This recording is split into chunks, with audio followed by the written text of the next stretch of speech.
জয় শ্রীকৃষ্ণ, রাধে রাধে। নমস্কার বন্ধুরা, সনাতনী পম্পা ইউটিউব চ্যানেলে আপনাদের সকলকে জানাই সুস্বাগত। আমি আশা করি আপনারা সকলেই ভগবান বা ঈশ্বরের কৃপায় ভালো আছেন, সুস্থ আছেন। বন্ধুরা, আপনি যদি লাইফে কিছু জানতে চান বা শিখতে চান তাহলে চ্যানেলটি সাবস্ক্রাইব অবশ্যই করুন। বন্ধুরা, বাংলায় একটি প্রবাদ রয়েছে, কিসের বার কিসের তিথি, আষাঢ়ের 7 তারিখ অম্বুবাচী।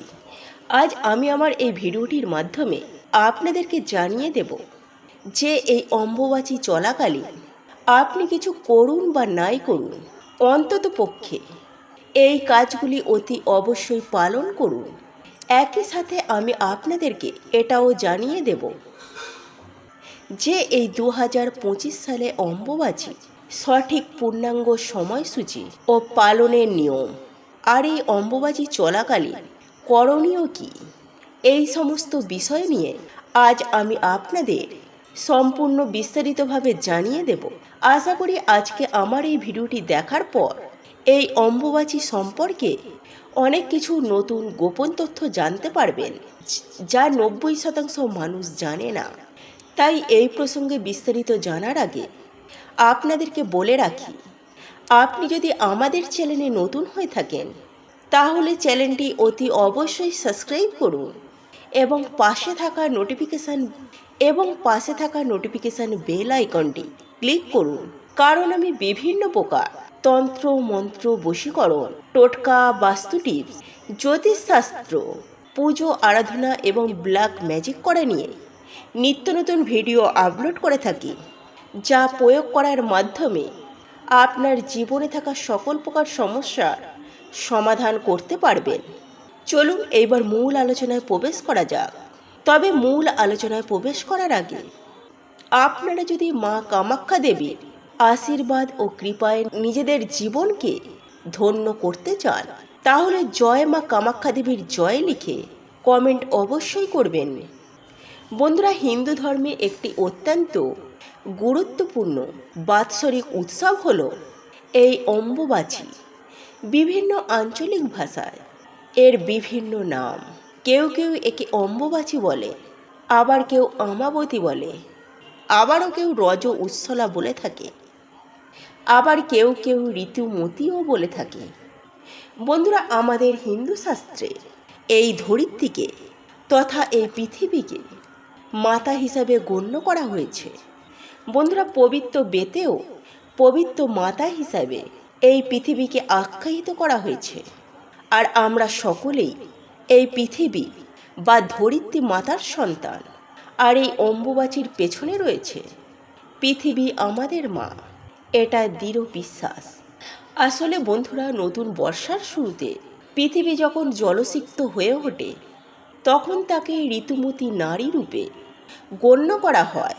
সনাতন সংস্কারে অম্বুবাচীর উৎসব। বন্ধুরা, ঋতুর ঠিক পরবর্তী দিনগুলি যেমন নারীর পক্ষে সন্তান ধারণের আদর্শ, ঠিক তেমনই অম্বুবাচীর পরবর্তী সময়টাই ফসল ফলানোর জন্য সবথেকে শ্রেয় কাল বলেই গণ্য করা হয়। বন্ধুরা, প্রত্যেক বছর মহাজাগতিক ধারায় পৃথিবী যখন সূর্যে মিথুন রাশিস্থ আদ্যা নক্ষত্রে অবস্থান করে সেই দিন থেকেই অম্বুবাচীর প্রবৃত্তি হিসাবে গণ্য করা হয় এবং তার ঠিক 3 দিন পরে সেটা শেষ হয়, আর তখন তাকে বলা হয় অম্বুবাচীর নির্বৃত্তি। বন্ধুরা, এই অম্বুবাচী নির্বৃত্তির পরে কৃষকেরা তাদের জমিতে চাষ করত। বন্ধুরা, আপনারা প্রত্যেকেই জানি যে প্রত্যেকটি মেয়ের ঋতুকাল বা রজস্বলা হয়। একজন নারী তারপরেই সন্তান ধারণে সক্ষম হয়। ঠিক তেমনই প্রত্যেক বছর অম্বুবাচীর এই 3 দিনকে পৃথিবী বা ধরিত্রী মাতার ঋতুকাল হিসাবে গণ্য করা হয়। আসলে বন্ধুরা, এই অম্বুবাচীর উৎসবের মাধ্যমে ধরিত্রী মাতাকে নারী হিসাবে সমর্থক গণ্য করা হয়। এই সময় অসমের গৌহাটি কামাখ্যা মন্দিরে অম্বুবাচীর প্রথা অত্যন্ত গুরুত্ব সহকারে পালন করা হয়।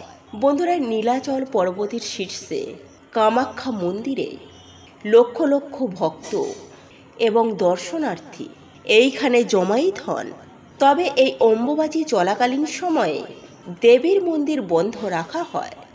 বন্ধুরা, এই অম্বুবাচী নিবৃত্তির পর দেবী দর্শনের সুযোগ আসে।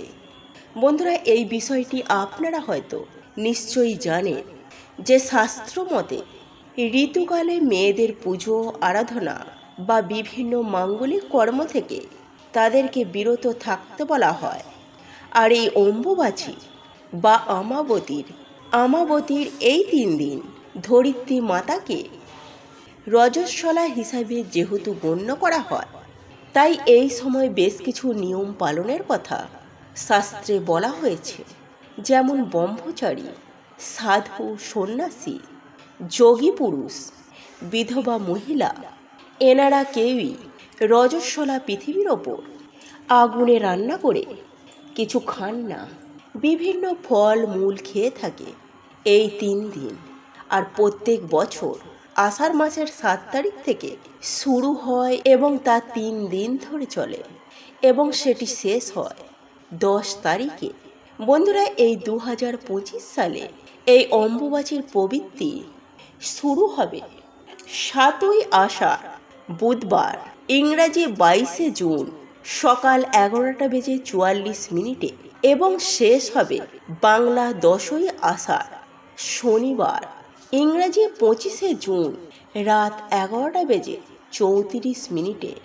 বন্ধুরা, শাস্ত্রমতে মনে করা হয় যে এই অম্বুবাচী 3 দিন সর্বপ্রকার মাঙ্গলিক এবং শুভ কর্ম যেমন বিবাহ, উপনয়ন, অন্নপ্রাশন, গৃহপ্রবেশ, গৃহ আরম্ভ ইত্যাদি শুভ কাজ থেকে বিরত থাকা উচিত। বন্ধুরা, সবথেকে গুরুত্বপূর্ণ বিষয় হলো কৃষি সংক্রান্ত কোনো কাজ এই সময়ে কখনোই করা যায় না। বন্ধুরা, 4র্থ দিন থেকে এইরূপ কোনো বাধা থাকে না। তাই এই সময়ে গৃহে বা মন্দিরে বিভিন্ন মাতৃদেবীকে যেমন কালী, দুর্গা, জগদ্ধাত্রী, বিপত্তারিণী, মাতা শীতলা এবং মা চণ্ডীর মূর্তি বা বাড়িতে যদি মঙ্গল ঘট প্রতিষ্ঠা করে থাকেন তাহলে অতি অবশ্যই সেটিকে লাল কাপড় দিয়ে ঢেকে রাখুন। বন্ধুরা, এই সময় তুলসী গাছের গোড়া মাটি দিয়ে উঁচু করে রাখতে হয়। এই সময়ে ঘরে থাকা বিভিন্ন দেবদেবী পূজার সময় কখনোই মন্ত্রপাঠ করা উচিত নয়। কেবলমাত্র ধূপ এবং প্রদীপ জ্বালিয়ে প্রণাম করলেই হবে। তবে যারা গুরুমন্ত্রে দীক্ষিত তারা এই সময়ে গুরুমন্ত্র পাঠ করতে পারবেন। তবে বন্ধুরা, অম্বুবাচীতে গুরু পুজো করা যায়, তাই এই সময় গুরু প্রদত্ত মন্ত্র জপ করতে পারবেন। বন্ধুরা, আদিশক্তির বিভিন্ন মূর্তি বা পটে লাল কাপড় দেওয়ার পর কখনো সেই দেবীর মূর্তি বা পট এই সময় স্পর্শ করা উচিত নয়। এবং অম্বুবাচী প্রবৃত্তির পর দেবীর আচ্ছাদন ভালো করে পরিষ্কার পরিচ্ছন্ন করে দিতে হয়।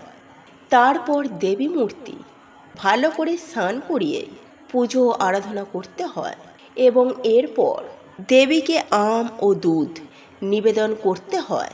বন্ধুরা, এই সমস্ত নিয়ম এবং আচারের মূল উদ্দেশ্যই হলো এই পৃথিবীকে অর্থাৎ ধরিত্রীকে মাতা হিসাবে গণ্য করা এবং আমরা সকলেই মাতা ধরিত্রীর সন্তান।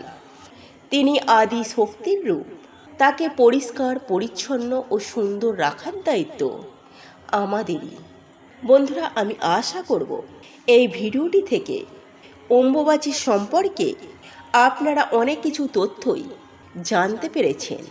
তো এই ছিল আমাদের আজকের ভিডিওটি কেমন লাগলো তা কমেন্ট করে অবশ্যই নিজের মতামত জানাবেন। ভালো লেগে থাকলে অবশ্যই একটি লাইক করবেন।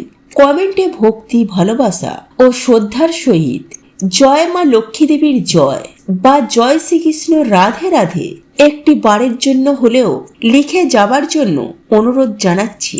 আর আপনি যদি আমাদের চ্যানেলে নতুন দর্শক হয়ে থাকেন তো বিশেষভাবে অনুরোধ করব চ্যানেলটি অবশ্যই সাবস্ক্রাইব করে পাশে থাকা নোটিফিকেশন বেল আইকনটি অন করে রাখবেন, তাহলে সকলে সুস্থ থাকুন, ভালো থাকুন, পরম করুণাময় ঈশ্বরের অশেষ কৃপায়। তো আবারও কথা হবে আপনাদের সাথে নতুন কোনো ভিডিওর বিষয় নিয়ে।